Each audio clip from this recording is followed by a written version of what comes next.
Bercakap tentang operasi-operasi besar yang telah APM terlibat sama dalam menangani isu pengurusan bencana di negara ini adalah pada tahun 1993 runtuhan bangunan tumbang lah, bukan runtuhan bangunan tumbang Highland Towers yang menjadi satu titik tolak peralihan kepada Angkatan Pertahanan Awam lah, yang ke mana kejadian itu telah pun merubah tata cara kita bekerja, pemerkasaan dari segi struktur keanggotaan, begitu juga dengan pemerkasaan dari segi aset dan logistik dan lain-lain.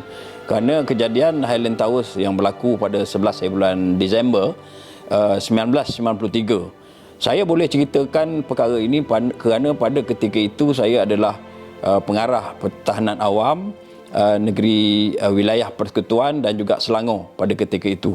Dan pada hari Sabtu jam 12.30 tu saya masih di pejabat dan saya dihubungi oleh pihak polis, Balai Polis Ampang pada masa itu, untuk bertanyakan tentang adakah APM mempunyai aset.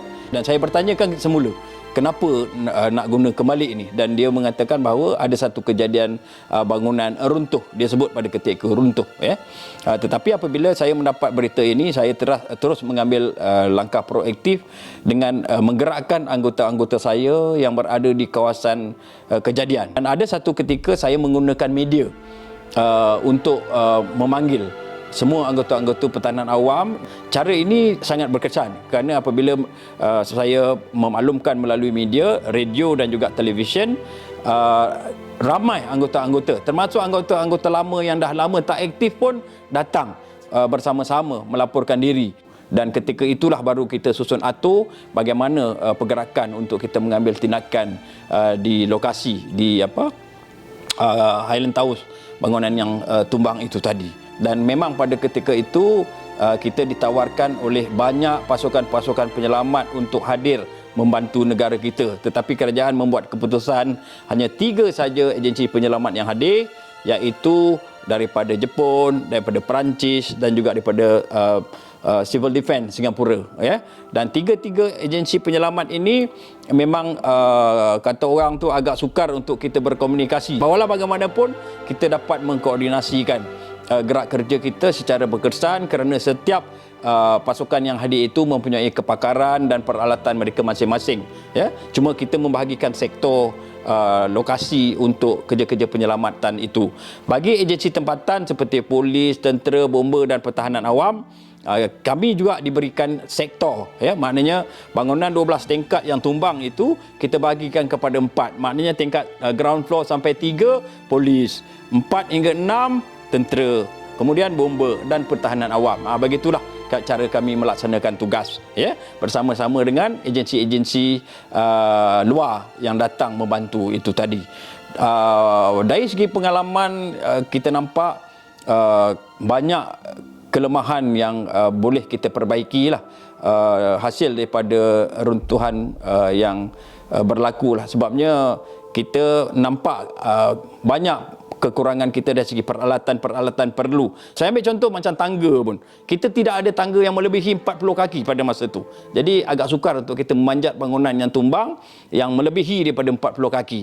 Sebenarnya saya sendiri tahu anggota pegawai pasukan saya yang bernama Baharudin Dul Majid, seorang kaki tangan Telekom Malaysia yang juga pegawai Pertahanan Awam pasukan sukarela. Beliau lah yang mengangkat bayi yang di dalam bangunan itu naik ke atas dan disambut oleh Tan Sri Zaman Han yang di atas sana pada ketika itu. Tetapi yang ambil daripada bawah naik ke atas itu adalah Tuan Baharudin Dul Majid pada masa itu, anggota Pertahanan Awam Wilayah Persekutuan Kuala Lumpur. Dan apabila sampai di atas, Tan Sri Zaman Han berjalan meniti balkoni yang telah menjadi bumbung lah pada bangunan yang tumbang itu untuk dibawa turun ke bawah, dan saya dipahamkan bayi itu adalah seorang bayi Indonesia yang mana hiduplah dia, dia dapat hidup. Dan baru-baru ni pun kalau tak silap saya 2 tahun lepas, berumur 28 tahun lah bayi itu, dan memang telah dikenal pastilah sebagai seorang warga negara Indonesia lah. Dan beliau juga apabila ditemu bual tu berasa bersyukur kerana beliau selamat dalam kejadian runtuhan bangunan itu tadi. Jadi banyak perkara-perkara yang perlu kita lihat pada masa itu, dan sekarang kita dah ambil itu sebagai satu pengajaran dan kita cuba perkemaskan dan perkasakan apa juga keperluan-keperluan dari segi aspek kerja-kerja menyelamat inilah. Begitu juga dari segi komunikasi, bagaimana kita nak berinteraksi sesama anggota yang di dalam kawasan runtuhan itu tadi, ya.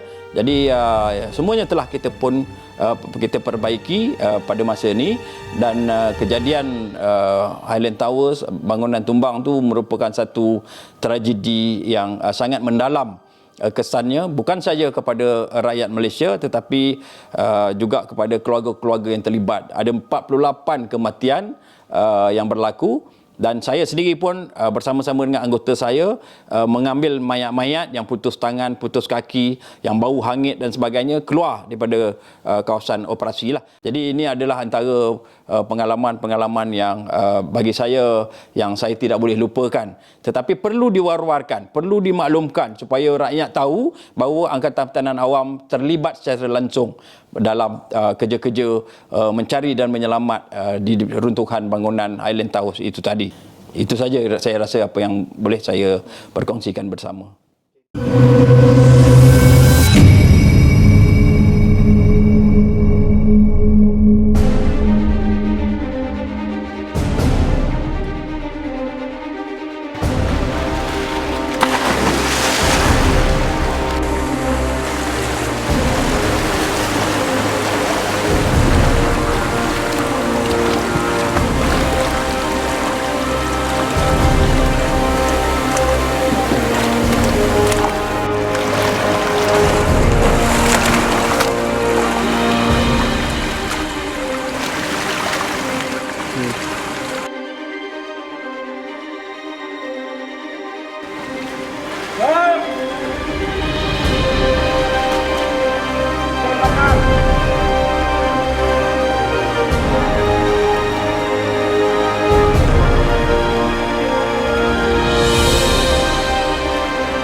Bismillahirrahmanirrahim. Assalamualaikum warahmatullahi wabarakatuh. Saya Lieutenant Muda Pertahanan Awam Suzairi bin Sulaiman daripada Angkatan Pertahanan Awam Malaysia daerah Kuala Selangor. Saya bertugas sebagai pegawai pasukan di sini. Sebelum saya menjadi anggota Pertahanan Awam, saya dah mencuburi pelbagai bidang tugas. Antaranya yang terbaru, saya sebagai wartawan di Berita Harian Shah Alam.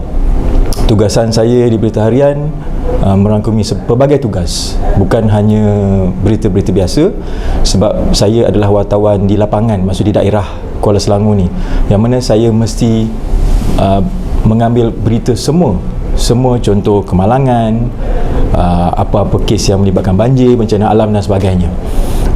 Sebelum saya memasuki Pertahanan Awam, saya banyak mengikuti membuat laporan tentang Pertahanan Awam, sebagai contoh kes banjir, kemalangan. Jadi saya banyak bertemu dengan pelbagai jabatan semua.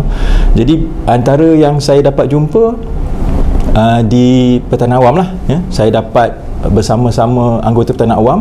Sebagai contoh, saya dapat pergi bersama-sama mereka untuk meninjau kawasan banjir. Saya tak nafikan, bila saya bersama anggota Pertahanan Awam, mereka tidak segan silu untuk membawa saya bersama-sama ke lokasi banjir, dan saya dapat berpeluang menemu ramah dan mengambil gambar yang menarik.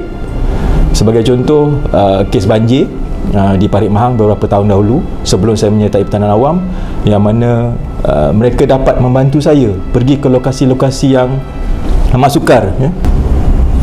Apabila saya berada di satu situasi, anggota Pertahanan Awam ada di situ. Bila saya melihat kes-kes banjir sebagai contoh, Pertahanan Awam ada. Kalau saya lihat kes kemalangan sebagai contoh, APM atau Pertahanan Awam ada. Boleh dikatakan di mana-mana saja anggota Pertahanan Awam saya dapat lihat, dan mereka menjadi sumber rujukan saya untuk dapatkan maklumat. Selama ni pun bila saya lama-lama mengetahui bidang-bidang kerja dan bidang-bidang tugas Pertahanan Awam, saya jadi seronok ingin menyertai pasukan beruniform. Saya minat badan uniform daripada kecil, daripada sekolah rendah. Saya menyertai pelbagai badan uniform dan saya rasa walaupun tidak terlewat, saya ingin menyertai anggota Pertahanan Awam. Dan saya berhasrat menyertai, dan saya terpaksa korbankan kerjaya saya sebagai wartawan untuk menyertai Pertahanan Awam. Kalau dilihatkan, saya lebih berminat jadi anggota Pertahanan Awam sebab saya rasa bidang skop tugas tu lebih banyak. Maksudnya saya dapat menyumbangkan lebih ilmu saya, lebih tenaga saya kepada melalui Pertahanan Awam kepada orang awam. Sebagai contoh, banjir, kemalangan dan ilmu-ilmu yang saya dapat tu terlalu mahal kalau dilihat. Tetapi di Pertahanan Awam tu kita dapat ilmu tu sebanyak mungkin. Pada saya, Pertahanan Awam ni sumber mendapat ilmu menyelamat. Kalau dibandingkan dengan kerjaya wartawan, mungkin kalau kerjaya wartawan saya banyak menulis, banyak mengambil gambar. Tapi bekerja di Pertahanan Awam, saya dapat dekat dengan orang awam. Bila dekat dengan orang awam ni, kita akan rasa lebih dihargai. Mungkin ucapan terima kasih tu terlalu mudah, tetapi itulah sangat bernilai pada kami. Kami tidak minta wang ringgit, kami tidak meminta bayaran apa-apa tertentu. Tapi dengan ucapan terima kasih itu dah cukup sejuk hati kami mendengar. Itu yang saya rasa selama saya beberapa tahun menjadi anggota Pertahanan Awam. Inilah sumbangan saya. Saya anggap sumbangan akhirat pada diri saya. Saya yakin, selalu saya nasihatkan kepada kawan-kawan, sekiranya ingin menjadi anggota Pertahanan Awam, jangan fikir kekayaan. Kita tak akan dapat, mungkin dapat duit tapi tak sebanyak mana. Tetapi insya-Allah ilmu yang ada tu dengan kita akan dapat lebih, insya-Allah macam tu.